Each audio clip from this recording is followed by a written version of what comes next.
অন্তর্বর্তী সরকারের প্রধান উপদেষ্টা অধ্যাপক ডক্টর মোহাম্মদ ইউনূস বলেছেন, চট্টগ্রাম বন্দর উন্নয়ন করতে পারলে শহর ও জেলার সড়ক যোগাযোগ অবধারিতভাবে উন্নত হবে। চট্টগ্রামের উন্নয়ন মানেই দেশের উন্নয়ন। চট্টগ্রাম ছাড়া বাংলাদেশ সামনে এগোতে পারবে না। চট্টগ্রামের উন্নয়ন অবধারিতভাবে এর সড়ক অবকাঠামো উন্নত করবে।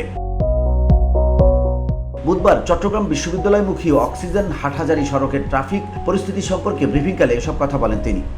বাংলাদেশের অর্থনীতি যদি পাল্টাতে হয়, পাল্টাতে হবে, এর অবকাশ নেই, আমাদেরকে পাল্টাতে হবে।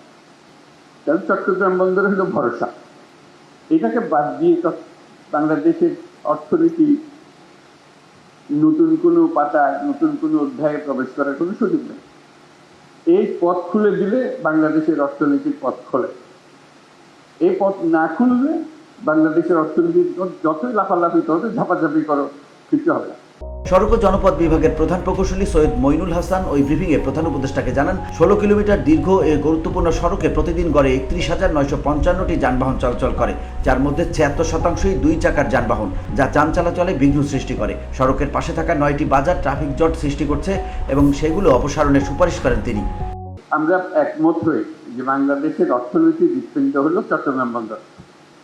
তাহলে ওটার যে সাইজের বন্দর আছে, যে সাইজের হৃৎপিণ্ড আছে, ওই সাইজের করলে না। এই হৃৎপিণ্ড বিশ্ব সাইজের হৃৎপিণ্ড করতে হবে, তাহলে এটা পাম্প হবে, সেটা সারা বাংলাদেশ জুড়ে সেটা সচল হবে।